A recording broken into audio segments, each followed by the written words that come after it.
Hey now, it's Ruben with Help Find the Others. Uh, you know, how you guys doing? Hope everyone's doing well. Um, as always, grateful for everyone that follows this channel and will follow it in the future or whatever. I really appreciate. I got a couple emails and some good feedback from my last video I put out. And again, it just shows that kind of like the energy you put into a system, you get back, and that's what I was talking about in that video and stuff. And yeah, like I said, I really appreciate the people that reached out after that video. One of you guys is starting or has started their own podcast, and I'm going to be a guest on there pretty soon. Looking forward to that talk, and when that comes out, I'll share the links with you guys and stuff. But yeah, I was just out here working today, kind of inspired by the view and everything. It's a pretty cool spot to work. But I had a conversation with a customer. And when I say customer, I mean like a person who I have to ask if it's okay to cut their tree down. But had a conversation with a customer last week that was really inspiring, really a lot of lessons to learn in his story and his experience, that I think a lot of people going through whatever the hell we're going through in the world right now, especially in America, I think it's some really good insight into people who have been here before, and so I wanted to tell that story, and then I'll kind of riff on what I think the lessons are in it.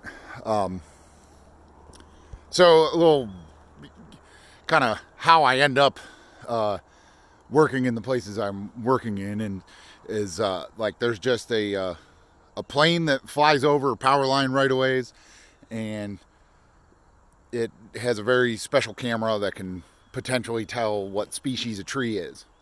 And I just get a map with these dots on it, and I'm just supposed to go look and see if it's either a dead tree or a hazardous tree that potentially it would be worth the power company paying to cut it down. And then if I do think it is, I have to I deal with trees that are off of the right of way, like in the woods on the side, or in urban areas. I have to talk to the property owner to get permission. That's my job in a nutshell. Anyway, I last week was working like kind of in the city, and there was just one dot, nothing else near it, and it was just in this one neighborhood, and I had never seen that road before, and didn't know where it really was. It was on the west side of Cincinnati, which has gotten to be pretty bad. They're gentrifying a lot of parts of the city, and kind of everyone that has nowhere to go is ending up there. So anyway, it was over on the west side. I didn't really know the area, but I was kind of expecting like, oh, this is going to be kind of a bad area. And I get over there, and it definitely was. Just row after row of houses that were burned down or boarded up, or just looked like pieces of crap, and whatever. So I'm following my GPS coordinates to the tree I'm supposed to look at, though. And where this tree is in this, somewhat wooded backyard, I guess, if you want to call it that. But the house that is attributed to the property is like nice. Like it has a nice garden, there, all the windows are nice. It's a converted like 4-family apartment thing.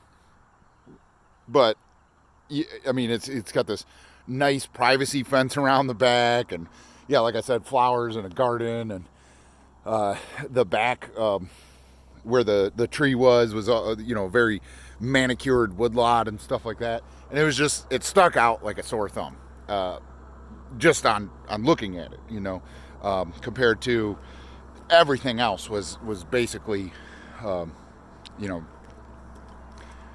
either Section 8 housing or slumlord situation, or people squatting in a house without electricity, like that kind of situation, that kind of neighborhood, except for this one house where this one tree was in like the whole part of the city. The only spot that this camera saw that I should go look at was in this guy's backyard. So, and the reason I'm adding that much detail into why I ended up there in the first place is because I feel like there's certain conversations that people have in our lifetime with people we may not expect and may never have a conversation with again, but that are very important, and you hang on to them. And this is one of those where one or both parties of a conversation learn a good lesson of how to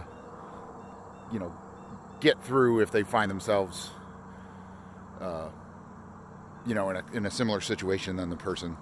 And I think that happens for a reason. I think this did. That's why I'm adding that much detail. Anyway, so I knock on the door and talk to the old man that lives there about the tree and everything. And, we're all good, talk about that. And then he's just real chatty. And he mentioned that he was a Vietnam veteran. And I was like, oh, man, thank you for your service. And, I'm glad it looks like you're doing all right for yourself, and I like your, I was like talking about, I was talking about how nice his property was, and that he really takes care of it and doesn't look like anyone else in the neighborhood does. And I kind of started that part of the conversation. And then so he was like, well, he's like, I'm a Vietnam veteran. And I was like, thank you for your service. And so he started to tell me his story. And he was 18 and got drafted and sent over to Vietnam. And he said it was, he said, hopefully hell isn't much worse than what that was like. That, he saw friends die and, innocent villagers die and all of these horrific things, and everything you hear about Vietnam. Like there's very few people that are like, I don't know, it wasn't that big a deal. We just played ping pong and, ate shitty food. Like everybody had a terrible time. And it was just hopefully one of the last horrific like wars like that. But anyway, he, served over there. I don't remember how long he did or whatever, but came back. And he was like, I didn't have much when I left, but when I came back, I had nothing. He's like, he was talking about how everyone, was calling soldiers baby killers. And because of how politicized the war was, they took it out on the soldiers. And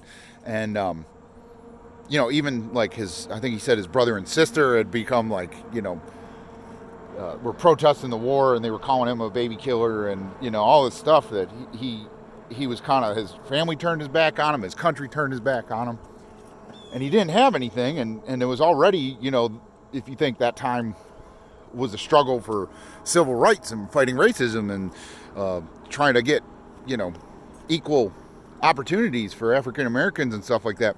And so he was stuck in the middle of all three of those situations. And he said he tried to get his life back together. He hadn't graduated high school. And that was one reason he got drafted. He wasn't in college. He didn't have a GED or whatever. And so, like, getting a job was hard. He didn't have any skills. All this stuff. And so he came back with good intentions and ended up just stuck in drugs and alcohol. And just being angry, and I think he said, like, was getting into crime and everything, breaking into cars and houses and stuff like that.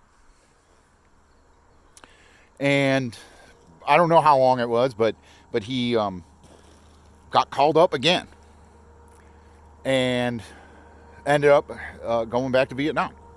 And he said that he remembered he had the most religious moment of his life. It was like on the plane or boat over there or whatever.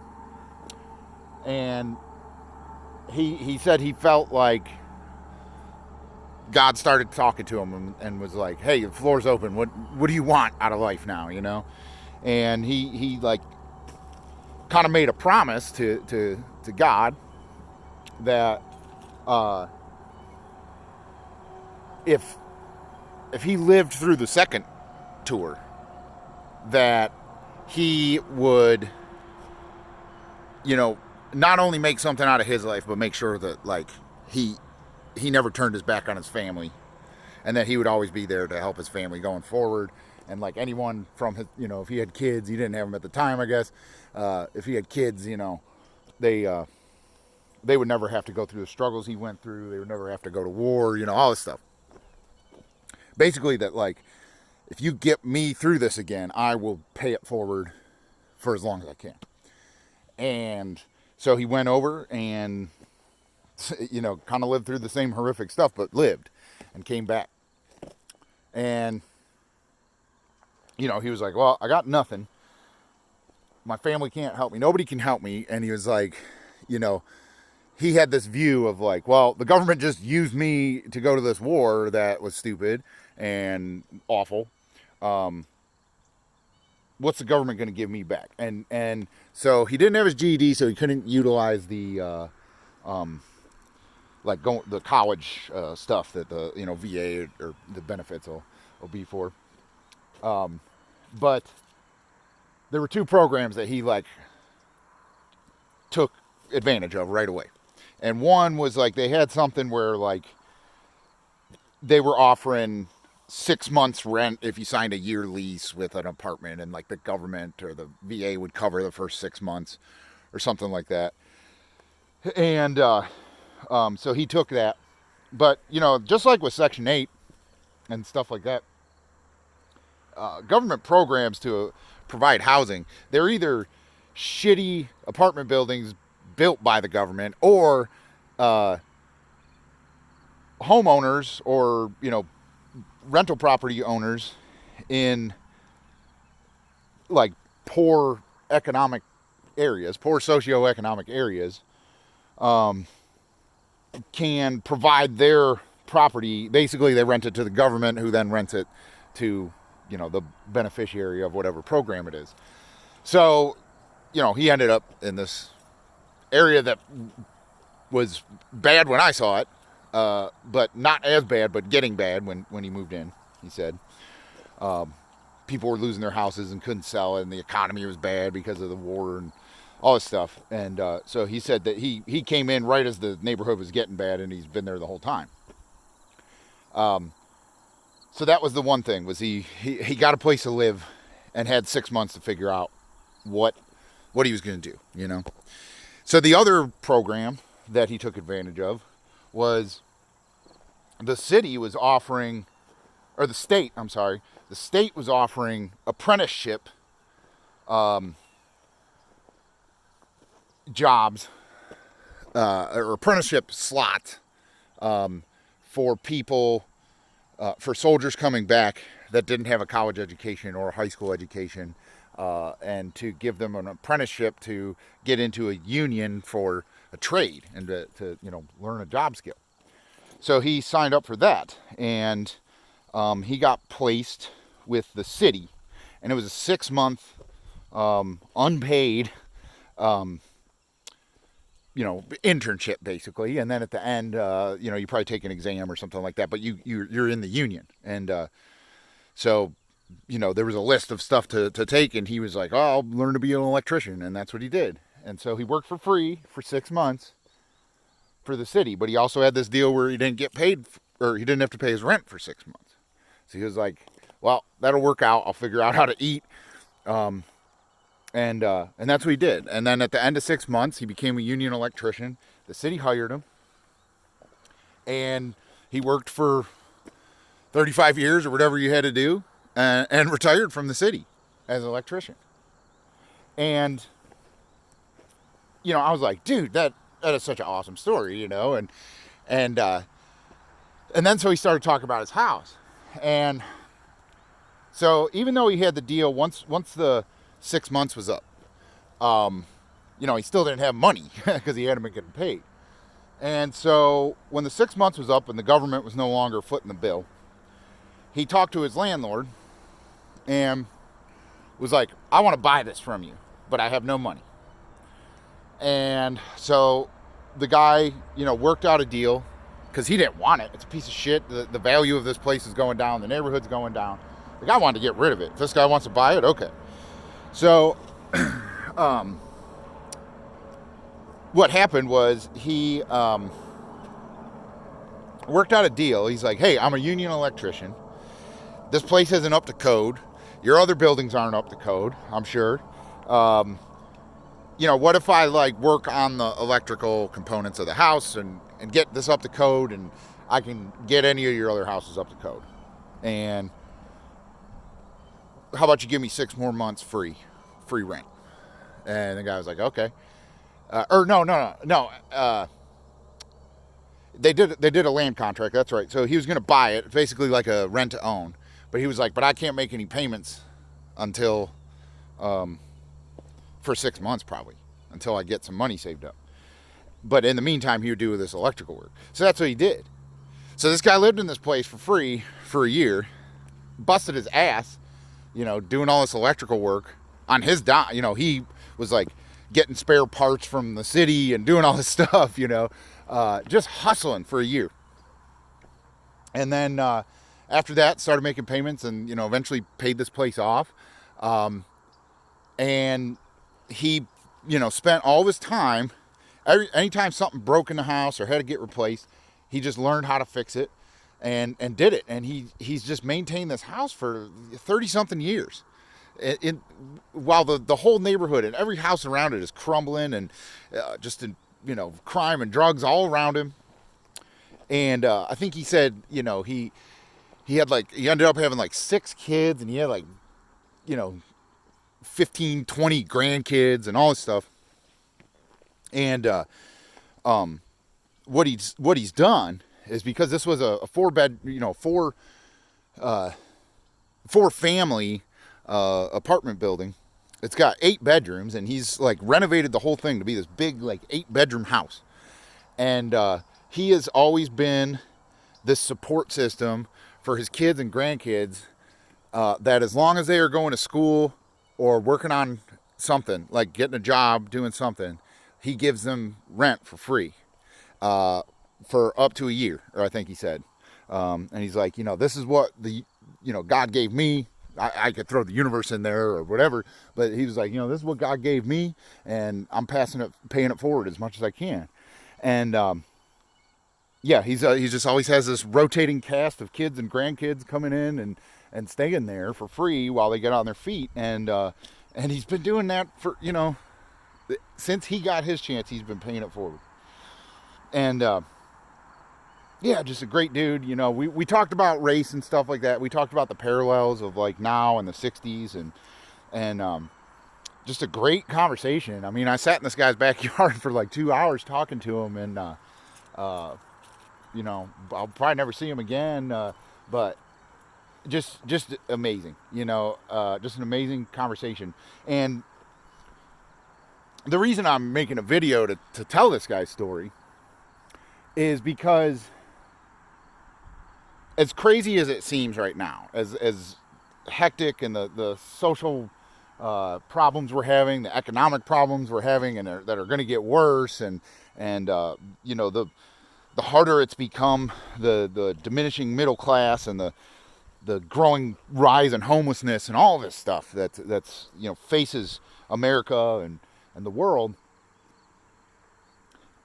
The 60s, for people our age or younger or whatever, was very, well, for everybody actually, was a very similar time. And people thought it was the end of the world. People thought, I mean, it was a crazy time that there's a lot of lessons and parallels to learn from it. And the lesson I get from his story that's important, one that transcends what time it took place or we're in now is just his gratitude, gratitude and paying it forward, and providing, if you received an opportunity from the universe, when you were able to put that opportunity back into the universe for somebody else. That's a timeless part of his story, or lesson from his story. But as far as like facing our times now, is, for as much as people want to burn the system down because it's not fair, the system's never going to be fair until there really isn't a system, okay? And AI will make everything fair. But right now, we aren't governed by AI. I'm not saying that is a good thing, by the way, too, with AI making everything fair. But, as long as we have humans in charge of politics and government, there's going to be programs that make sense. There's going to be programs that don't make sense. And there's going to be a logical need for a program that should exist, but, won't. The puppet masters won't let it happen or whatever. Well, there's a lot of... The way we treat our veterans is awful. I mean, I hate war, but in no way do I reflect that distaste for war onto the soldiers and the veterans that have been there. And the benefits for them coming back, like if you went to Vietnam, you should have never had to work another day in your life. If you put your neck on the line like that for our country and came back, he shouldn't have had to struggle like that. But there is some programs out there. However much you're struggling, there's some program that'll help you. You have to go through the work of figuring out how to make it work. But there's something. You can take advantage of the government. For as much as they take advantage of us, there is, for everybody out there, some way to take advantage of the government. And to use that not as a crutch. Not as a crutch, but as a jumping off point. And that's exactly what he did. All he got was 6 months worth of opportunity. And he turned that into a lifetime of abundance and, charity. Okay? And all of that in the middle of just shit. Like, this neighborhood was terrible. I'm not... It's not the country boy ripping on the city. Like, this is probably one of the worst neighborhoods in the city of Cincinnati. And this guy has this awesome little patch of heaven that means the world to him and has meant the world to generations past him. And, like, there's the lesson in that, too, is, like, no matter what the hell is around you, no matter how bad it may seem, like, you can make your own reality. You can make your own heaven right there. And this guy did it. And through whatever makes all us random people bump into each other, like, I got a dot on a map in his backyard and got to go talk to him. And got to tell you guys his story. So, like, it's just kind of crazy. I hope it wasn't too rambly. I hope it made sense. I hope that was motivational and inspirational, or at least a very good story. Yeah, I don't know.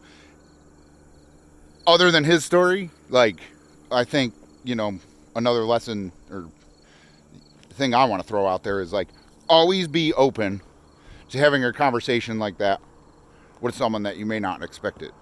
I think that's a big part of our, like, divisiveness right now. With people that are overly political or, caught up in this, like, always arguing, and picking a side and making someone, this person should think this because they're this and whatever. I think if we had honest discussion, we're open to honest discussions with each other, we'd find out a lot more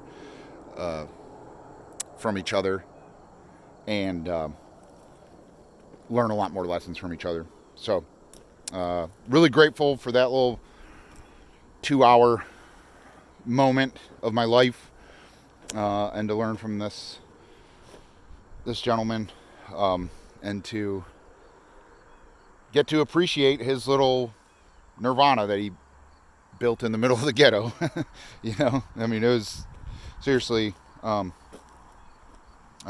glad there's people like him in the world, and I'm sure he's not the only one, so it's a good thing to always remember. Anyway, I'm just rambling now. Hope you guys are having a good day. Wherever you are, take a minute to stop, smell the roses, take in the scenery, Stay safe, stay weird, stay sane, stay woke. Thanks for helping find the others.